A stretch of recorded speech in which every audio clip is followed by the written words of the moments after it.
നിങ്ങൾക്കറിയാം, നമ്മളുടെ ഭരണകാരൻ പറയുന്നു, നിങ്ങളുടെ ജാതി ഏതായാലും, നിങ്ങളുടെ മതം ഏതായാലും, നിങ്ങളുടെ ഭാഷ ഏതായാലും, നിങ്ങളുടെ ജന്മസ്ഥാനം ഏതായാലും അതൊന്നും പ്രശ്നമല്ല. നിങ്ങൾ ഭാരതീയ പൗരനാണെങ്കിൽ നിങ്ങളെ മറ്റെല്ലാ ഭാരതീയ പൗരനെ പോലെ ഒരേ അവകാശത്തോടെ ഈ രാജ്യത്തിൽ ജീവിക്കാൻ സാധിക്കണം. അതാണ് നമ്മുടെ ഭരണഘടനയുടെ ബേസിക് അടിസ്ഥാനം. പാകിസ്ഥാൻ അങ്ങനെ ആയിരുന്നില്ല. പാകിസ്ഥാൻ പോയിട്ട് പറഞ്ഞ ഒരു മതത്തിന്റെ അടിസ്ഥാനത്തിലാണ് ഞങ്ങളുടെ ദേശീയത, അവിടെയാണ് ഞങ്ങൾ ആ മതത്തിന് വേണ്ടി ആ മതം ജനങ്ങൾക്ക് വേണ്ടി ഒരു രാജ്യം സ്ഥാപിക്കുന്നത്. അതല്ല ഭാരതം. നമ്മുടെ ഭരണഘടന വായിച്ചാൽ മതി, നിങ്ങൾക്കറിയാമല്ലോ. നമ്മൾ മതേതരത്വം എന്ന് പറയുന്നത് വെറും ഒരു മുദ്രാവാക്യമല്ല, നമ്മുടെ രാജ്യത്തിന്റെ യാഥാർത്ഥ്യമാണ്. എല്ലാ വിധത്തിലെ വ്യക്തികളും ഒരുമിച്ച് ജീവിക്കുന്നു, ഒരുമിച്ച് സഹകരിക്കുന്നു. കേരളം ഇതിന്റെ ഒരു മാതൃകയാണ്. ഞാൻ എപ്പോഴും ചൂണ്ടിക്കാണിച്ചിരിക്കുന്നു, ക്രൈസ്റ്റിന്റെ 500 വർഷം മുമ്പ് യഹൂദികൾ ഇവിടെ വന്നിട്ട് അഭ്യർത്ഥികളായി വന്ന് അവരെ സ്വീകരിച്ചു. സെയിന്റ് തോമസ് വന്ന് ഇവിടെ ക്രിസ്ത്യൻസിനെ ഉണ്ടാക്കി അവരെ സ്വീകരിച്ചു. അത് കഴിഞ്ഞിട്ട് നിങ്ങൾക്കറിയാം ഇസ്ലാം വന്നത് എങ്ങനെയാണ്. ഇവരെ വാളെടുത്തിട്ട് വരുന്ന പറയുന്നത് ഒരിക്കലുമില്ല. ഇവരൊക്കെ പല നൂറ്റാണ്ടായിട്ട് നമ്മുടെ കേരളത്തിൽ വന്നിട്ട് ട്രേഡ് ചെയ്യുന്നുണ്ടായിരുന്ന മെർച്ചൻസ് ആയ അറബികൾ ഒരു വാർത്തയായിട്ടാണ് കൊണ്ടുവന്നത്. നോക്കൂ, ഞങ്ങളുടെ നാട്ടിൽ ഇതൊക്കെയാണ് സംഭവിക്കുന്ന, ഒരു നബി വന്നിട്ടുള്ള ഇദ്ദേഹം ഇതൊക്കെ പറയുന്നു. അത് കേട്ടിട്ടല്ലേ നമ്മുടെ ചെറുവാൻ പെരുമാൾ പറഞ്ഞത്, എനിക്ക് ഇദ്ദേഹത്തിനെ കാണണമല്ലോ, നമ്മൾക്ക് അറിയണമല്ലോ ഇതിനെക്കുറിച്ച്. പണ്ട് അദ്ദേഹം കപ്പൽ കയറി അറബ് പെനിൻസുലയിൽ പോയിട്ട് ഇസ്ലാം മതത്തിന്റെ നബിയെ കാണാൻ ആഗ്രഹിച്ചത് കണ്ടു എന്നാണ് നമ്മുടെ വിശ്വാസം. പക്ഷെ അതല്ല കാര്യം. അദ്ദേഹം തിരിച്ചെത്തിയില്ല, അവിടെ തന്നെ മരണപ്പെട്ടു.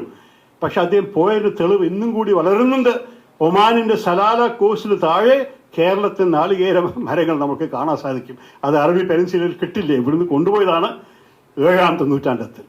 അപ്പൊ ഇതൊക്കെ നമ്മൾ കണ്ട് അനുഭവിച്ച കേരളം, എല്ലാ മതത്തിനെയും എല്ലാ ജാതിയും എല്ലാ വിധത്തിന്റെ വ്യക്തികളെ ഒരുമിച്ച് കൂട്ടിക്കൊണ്ട് ഒരുമിച്ച് ജീവിക്കാൻ സാധിക്കുന്ന ഒരു കേരളം.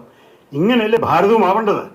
നമ്മൾ ഭാരതത്തിലെ ഇവര് വിചാരിക്കുന്ന വർഗീയതയും ഒരു ഭാഷയും ഒരു നേതാവും ഒരു പാർട്ടിയും ഒരു രാജ്യവും എന്ന് പറഞ്ഞിട്ട് ഹിന്ദി, ഹിന്ദുത്വ, ഹിന്ദുസ്ഥാൻ എന്ന് പറഞ്ഞ് നടക്കുന്ന ഒരു BJP പാർട്ടിയുടെ രൂപത്തിലാണ് നമ്മൾ കേരളക്കാർ കാണേണ്ടത് നമ്മുടെ രാജ്യത്തിന്.